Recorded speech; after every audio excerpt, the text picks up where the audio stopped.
नमस्कार, मैं हूं अवधेश। आप देख रहे हैं एबीपी गंगा।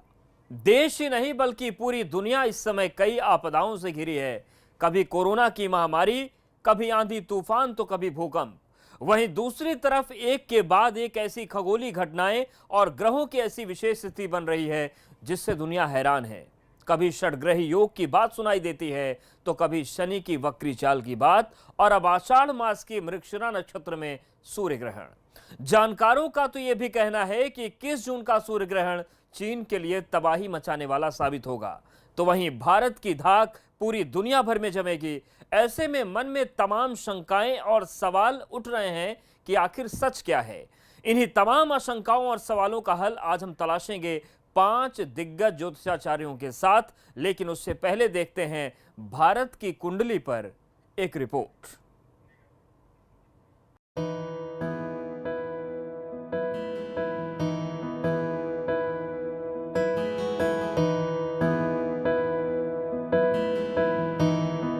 चीन के लिए विनाशकारी है 21 जून का सूर्य ग्रहण, और लहराएगा पूरी दुनिया में भारत का परचम। क्योंकि इस बार का ग्रहण है बेहद खास। आषाढ़ मास की अमावस्या का ग्रहण चीन के लिए साबित होगा विनाश का सबब।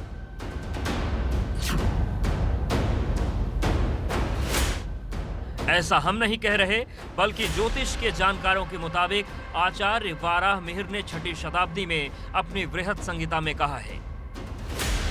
जानकारों के मुताबिक बृहत संहिता के 4थे अध्याय के 77वें श्लोक में कहा गया है कि जब आषाढ़ मास की अमावस्या तिथि को ग्रहण पड़ेगा तब चीन में उथल पुथल और विनाश होगा। इसके साथ ही कांधार, जो वर्तमान में अफगानिस्तान में पड़ता है, गृह कलह और दूसरे देश की तरफ से इस पर आग्नेयास्त्र का प्रयोग होगा, और साथ ही पीओके के लिए भी उत्पादकारी योग है। जानकारों की माने तो वैश्विक स्तर पर भारत मजबूत स्थिति में होगा। हालांकि आंतरिक तौर पर मध्य प्रदेश प्रभावित होगा, लेकिन यूपी को कोरोना जैसे संकट पर विजय पाने में सफलता प्राप्त होगी।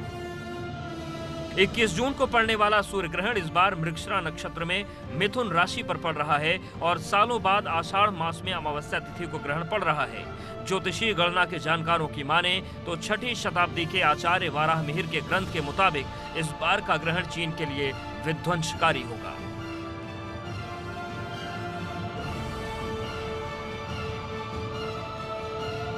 ग्रहण लगता है, सूर्य ग्रहण लगता है, तो बताते हैं स्पष्ट रूप से शास्त्रकार ने कहा है कि चीन इत्यादि देशों का नाश होता है, यानी वहाँ पर उत्पात भयंकर मच सकते हैं, वहाँ विद्रोह हो सकता है, वहाँ युद्ध की स्थितियाँ प्रकट हो सकती हैं। 15 अगस्त 1947 को मध्यरात्रि 12 बजे भारत स्वतंत्र हुआ था। इसीलिए इसी समय को आधार बनाते हुए भारत की जन्म कुंडली तैयार होती है। कुंडली के मुताबिक आजाद भारत का उदय स्थिर लग्न वृषभ में हुआ है, और लग्न में राहु विराजमान है। वहीं कुंडली के दूसरे भाव में मंगल, और तृतीय भाव यानी कि पराक्रम भाव में सूर्य, चंद्र, बुध, शुक्र, शनि के एक साथ होने से पंचग्रह योग बना हुआ है। कुंडली के 6ठे स्थान में बृहस्पति और सप्तम में केतु है। आजाद भारत की इस कुंडली में पहले भाव में राहु और 7वें में केतु के मध्य समस्त ग्रह आ जाने से अनंत काल सर्पदोष बना हुआ है। ज्योतिष के जानकारों के मुताबिक ये काल सर्पदोष भारत में कई तरह के अंतर्विरोधों को जन्म तो देगा, लेकिन इसके बावजूद भारत को विश्व पटल पर हीरे की तरह चमकने से कोई रोक नहीं पाएगा। आइए सबसे पहले नजर डालते हैं भारत की कुंडली की खास बातें क्या है। भारत की कुंडली वृषभ लग्न की है, और लग्नेश शुक्र तृतीय भाव में विराजमान है।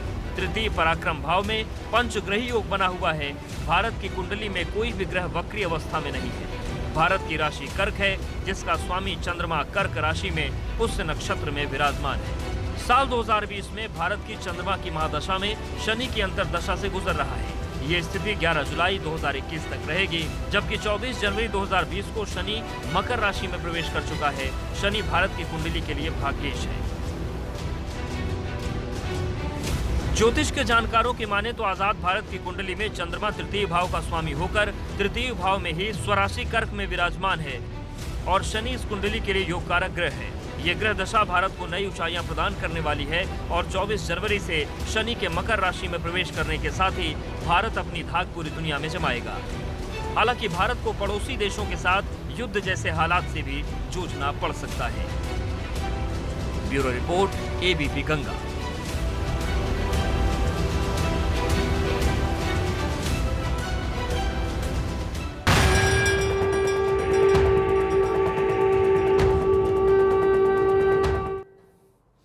तो जो हालात देश में बन रहे हैं, जो हालात पूरी दुनिया में बन रहे हैं और जो कूटनीतिक प्रतिस्पर्धा पूरी दुनिया में चल रही है, उसमें भारत की कुंडली क्या कहती है और भारत कहां पर खड़ा है, आगे कहां जाएगा, आज इसी मुद्दे पर हम आज देश के जाने माने ज्योतिषियों के साथ पड़ताल करेंगे कि आखिर क्या है सच्चाई और सूर्य ग्रहण क्या वाकई चीन के लिए तबाही मचाने वाला है और भारत का दुनिया में परचम लहराएगा। हमारे साथ चर्चा के लिए बेहद खास मेहमान जुड़ गए हैं। आचार्य के दुबे पद्मेश जी जुड़ गए हैं, आचार्य पवन जी हमारे साथ बने हुए हैं, पंडित ब्रजेंद्र मिश्रा जी भी जुड़ गए हैं और ज्योतिषाचार्य श्रुति द्विवेदी हमारे साथ हैं, डॉक्टर हरलीन कौर जी भी जुड़ी हमारे साथ, टैरो कार्ड रीडर हैं। आप सभी का बहुत स्वागत है। आचार्य के पद्मेश जी, आपसे सबसे पहला सवाल यह है कि जो पूरी भारत की कुंडली है वो इस वक्त क्या फलादेश दे रही है। अगर हम बात करें दशाओं की, प्रत्यंतर दशाओं की, तो क्या कुछ कुंडली कहती है भारत की?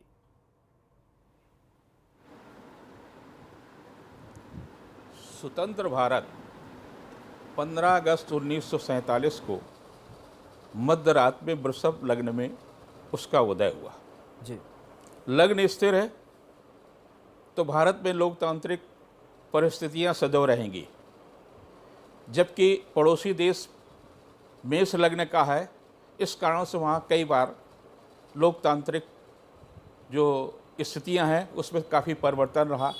मंगल सेना का कारक रहा, कई बार वहाँ सेना का सामना करना पड़ा, सत्ता में भी सेना हिस्सेदारी रही।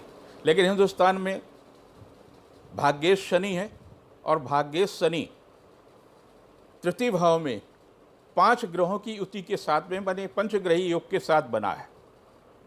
चंद्रमा उसके साथ है। चंद्रमा और शनि जब मिलता है तो विष योग बनाता है, अर्थात तृतीय भाव पड़ोसी का होता है। जब पड़ोसी की हम कितनी ही मदद करें, कितनी ही उसकी हम सफलता के लिए प्रयास करें, उसको सहयोग करें, लेकिन उसके अंदर हमारे प्रति, भारत के प्रति विष ही रहेगा। और इस विष योग के कारण हमें कई बार 1947 में तमाम परिस्थितियों का सामना करना पड़ा, 62 में करना पड़ा, 67 में करना पड़ा और आखिरी फाइनल 1971 में भी करना पड़ा। तो ये विष योग तो है, तो हमको परिस्थितियाँ का सामना करना पड़ेगा जी। लेकिन एक अच्छी बात क्या है कि भाग्येश शनि अपने भाग्य को देख रहा है, और जब उदय हुआ तो शनि की महादशा में ही उदय हुआ, हमारा स्वतंत्र देश हुआ। और शनि ने जैसे जैसे जैसे, चूंकि शनि सने करता है, मतलब धीरे धीरे प्रगति कराता है, तो शनि ने हमको धीरे धीरे प्रगति कराई, लेकिन जो प्रगति हुई है वो स्थिर हुई है, वो स्थिर है और चंद्रमा की वो महादशा स्थिर चल रही प्रगति है। ही दुनिया भर के निगाहों में ऊपर बढ़ रही है। लेकिन जैसा कि आपने कहा कि विष योग बना है, पड़ोस के घर में है, तृतीय भाव में है, ऐसे में विष जो हमारा पड़ोसी वो भेजता रहेगा। आचार्य पवन जी, सवाल ये है कि अगर पड़ोसी वाले भाव में विष योग बना है, नेपाल क्या कर रहा है? ये ताज़ा घटनाएं आ गई कि अब नेपाल भी हमें आग दिखा रहा है, पाकिस्तान की बदमाशियां जारी रहती हैं, चीन बहुत चुनौती पैदा कर रहा है। लेकिन क्या भारत की कुंडली में ऐसा कोई योग है कि जो पड़ोस से विष आ रहा है उसका शमन करने वाला भी कोई योग हो? बिल्कुल। देखें, जहाँ तक भारत की कुंडली का और वर्तमान जो घटनाक्रम चल रहा है और जो खगोलीय घटनाक्रम चल रहा है, इसको अगर हम एक रूपता में बात करके चर्चा करें तो निश्चित रूप से ये जो ग्रहण लगने जा रहा है 21 जून को जी, भारतवर्ष की कुंडली का अलग विषय है, लेकिन जो समसामयिक ग्रहीय योग बन रहे हैं इस समय खगोलीय मंत्रमंडल में, जो ये मिथुन राशि पर जो ग्रहण लगने जा रहा है, सूर्य ग्रहण, ये ग्रहण खास तौर से विशेष, वैसे तो विज्ञान की भाषा में ग्रहण एक सामान्य प्रक्रिया होती है, लेकिन हमारे खगोलीय भाषा में, ज्योतिष में, इस सामान्य प्रक्रिया का फल असामान्य बताया गया है जी। जैसा कि हम जानते हैं कि अभी हम एक कोरोना नामक महामारी से लड़ रहे हैं और जिसका ये ग्रहण का ही दुष्प्रभाव था और पंचग्रही खटग्रही योग का दुष्प्रभाव था। उसके बाद ये जो 21 जून को लगने वाला सूर्य ग्रहण है, मृगशिरा नक्षत्र और मिथुन राशि पर लग रहा है जी। और जैसा कि हमने पहले ही बताया है कि इस तरह के अगर योग संयोग बनते हैं, यानी कि आषाढ़ महीने में अगर सूर्य ग्रहण लगता है तो उसका फल क्या होता है, मैं नहीं बल्कि 6वीं शताब्दी के महान दैवज्ञ जो है वाराह मिहिर जी ने इसका जिक्र अपनी ग्रंथ बृहत संहिता में स्पष्ट रूप से कहा है कि अगर आषाढ़ महीने में यह सूर्य ग्रहण लगता है तो उसके कारण गांधार कश्मीर पुलिंद चीनान हतान वदेन मंडल वर्ष मस्मिन, यानी कि गांधार प्रदेश जो वर्तमान में कांधार पाकिस्तान से सटा हुआ भाग है, कश्मीर का कुछ भाग है जिसको हम ऑक्युपाइड कश्मीर कह सकते हैं, पुलिंद, पुलिंद शब्द भागवत ग्रंथों में पुलिंद देश के लिए कैलाश पर्वत के साथ साथ जो तिब्बत की सीमा से लगा हुआ भूभाग है उसको पुलिंद नाम से जानते हैं, और चीनान यानी चीन प्रदेश, इन प्रदेशों का नाश होता है, ऐसा स्पष्ट रूप से वर्णन मिला हुआ है राहु चारा अध्याय के 77वें श्लोक में। तो निश्चित रूप से भारतवर्ष की कुंडली तो अलग एक योग लेकर आई ही हुई है, लेकिन जो ये ग्रहण का प्रभाव पड़ने जा रहा है हमारे जो चीन के पैरेलल भूभाग हैं जिसमें चीन, कश्मीर, तिब्बत और कांधार और पाकिस्तान, ये पूरा का पूरा भूभाग, इनका नाश होने का यानी इनका पराभव हो, यहाँ पर उत्पातकारी योग हो, हम उसको दूसरे शब्दों में ले सकते हैं, या तो युद्ध की स्थिति। सवाल ये भी है पंडित ब्रजेंद्र जी, जैसा कि आचार्य पवन जी कह रहे हैं कि जो समसामयिक ग्रहों की स्थितियां बन रही हैं वो ये इशारा कर रही हैं कि चीन है, कांधार हो गया, जो तिब्बत का क्षेत्र है, वहां पर तमाम दिक्कतें आएंगी, और निश्चित तौर से अगर चीन संकट में फंसता है तो भारत के लिए थोड़ा इसलिए लीड होगा क्योंकि चीन भारत के पीछे पड़ा हुआ है। लेकिन समसामयिक ग्रहों की बात अगर ब्रजेंद्र जी हम करें तो उसका असर लगभग कितने दिन तक रहता है, और क्या स्थायी समाधान भी कुछ भारत की कुंडली में ऐसा है? मैं दो बात कहना चाहूँगा। बृहत संहिता का तो बहुत विस्तृत विवरण दोनों हमारे आचार्यों ने हम अभी बताया और उन्होंने उसका बड़ा सटीक विश्लेषण किया। इसका प्रभाव हम देख रहे हैं। कूर्म चक्र, हमारे पास एक और पद्धति है ज्योतिष की।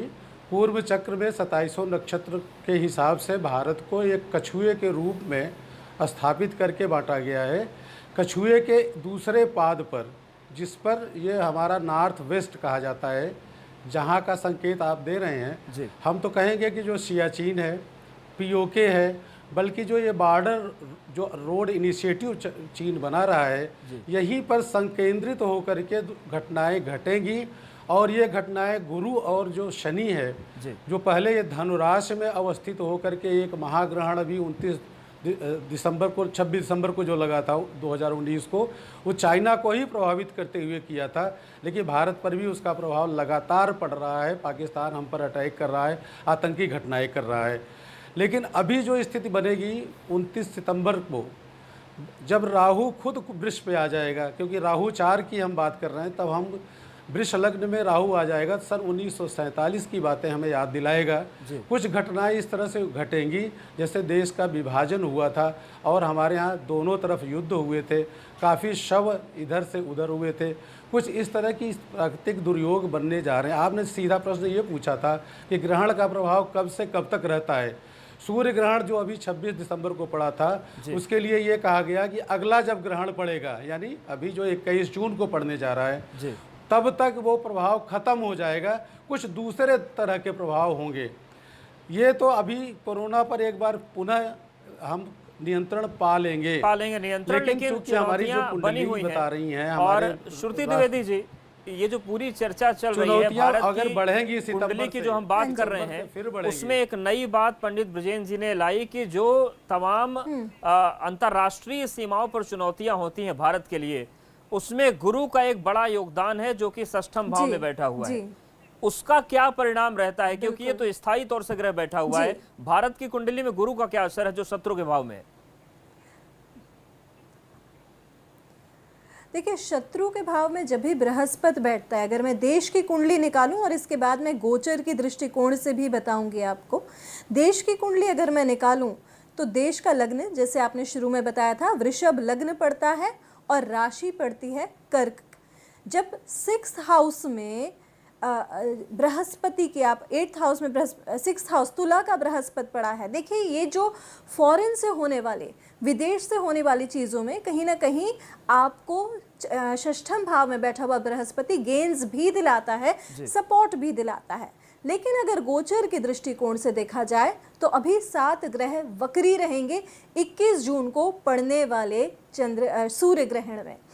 राहु और केतु ऑलरेडी वक्री चलते हैं, हमेशा उल्टी चाल चलते हैं। इसके अलावा बुध वक्री रहेंगे, वीनस वक्री रहेंगे यानी कि शुक्र वक्री रहेंगे, शनि वक्री रहेंगे और बृहस्पति वक्री रहेंगे। प्लूटो जो कि किसी भी पेंडेमिक में बहुत मेजर रोल प्ले करता है वो भी वक्री रहेगा। 1920 में जब पेंडेमिक फर्स्ट टाइम आया था, जो नोट हुआ था, जो लास्ट पेंडेमिक था 1920 में, उसमें भी प्लूटो का रोल था। प्लूटो का राशि परिवर्तन हो जाएगा 15 जून को शाम को 5:30 बजे जब वो जुपिटर की राशि में पहुंचेंगे। तो वक्री प्लूटो केतु के साथ बैठेगा। जब ये ग्रहण का समय पड़ेगा तो आपको सबसे ज़्यादा ध्यान ये रखना है कि इस ग्रहण के समय पर 7 वक्री ग्रह रहेंगे, जिसमें से 4 वक्री ग्रह देश की कुंडली के हिसाब से नॉर्थ ईस्ट पार्ट में रहेंगे। We can not take it lightly. यहाँ आप ये जो सोच रहे हैं कि चीज़ें आसान होंगी, बिल्कुल आसान होती हुई नहीं नजर आ रही हैं। अर्थक्वेक की चांसेस बहुत हाई रहेंगी। मृगशिरा नक्षत्र में पड़ रहा है, मंगल के नक्षत्र के चतुर्थ पाद में पड़ने वाला ये जो ग्रहण रहेगा ये अर्थक्वेक्स रिलेटेड प्रॉब्लम लाएगा। लेकिन हाँ, मेडिसिनल रिलीफ कहीं ना कहीं मिलेगा। वो जो भूकंप की बात आप कर रही हैं वो लगातार झटके दिल्ली देख भी रही है, एनसीआर देख रहा है। बीते 1.5 महीने में लगभग 12 भूकंप आ भी चुके हैं। डॉक्टर हरलीन जी, ज्योतिष में हम कुंडली की बात तो कर रहे हैं, लेकिन टैरो कार्ड क्या कह रहा है भारत के बारे में? क्या स्थितियां हैं इस समय? जी जरूर, मैं बताना चाहूंगी। आज ऐसे भी बहुत एक्साइटेड हूँ भारत के लिए कार्ड्स निकालने के लिए। कितना अच्छा ये ऐसा चेंज आने वाला है जो हम मानसिक जो भी टेंशन चल रही थी, इमोशनली मेंटली जो टेंशन चल रही थी, वो सबसे निजात दिलाएगा। और भारत के लिए जो कार्ड आया है वो स्टार है, और स्टार जब आते हैं तो वो एक होप लेके आते हैं। तो एक अच्छी होप, एक अच्छी उम्मीद का ये टाइम है। तो भारत के लिए तो बहुत अब चेंजेस आने शुरू हो गए हैं। जैसे कहा जा सकता है कि चेंज आना शुरू हो गया है, और जो चेंज होगा ये बहुत अच्छा रहेगा। जो अभी हम कार्ड देख पा रहे हैं बहुत पॉजिटिव कार्ड है। तो चेंज जो है वो पॉजिटिव चेंज है। अब वो शुरुआत हो गई है सितंबर तक, जैसे कि मैंने लास्ट एक शो में भी कहा था आपके चैनल पे, सितंबर तक जाएगा कोरोना, सितंबर आते आते कम हो जाएगा, मगर ये शुरुआत हो गई है एक अच्छे समय की। और पाकिस्तान के लिए, नेपाल के लिए जो टैरो कार्ड्स हैं वो यही कहते हैं कि ब्रोकन हार्ट का कार्ड आ रहा है, तो इमोशनली तो काफी प्रॉब्लम्स आने वाली हैं। आपस में लड़ाई झगड़ा भी रह सकता है उनकी अपनी जगह पे ही, आपसी ग्रह कलेश का टाइम जैसा दिखता है। तो आपस में वो लोग काफी अपनी अपनी जगह पर अपने लोगों से ही काफी लड़ाई झगड़ा, मन मुटाव, ये सब चलता रहेगा। और भारत के लिए तो बहुत स्मूथ टाइम आने वाला है। एक तरह से कुछ नई उम्मीद भी जागी है, तो कुछ नया शुरू होगा। जैसे कि कुछ बिल्कुल, मतलब ये कह सकते हैं कि नई शुरुआत की तरफ देश बढ़ेगा। जो संकट का दौर है वो खत्म होगा।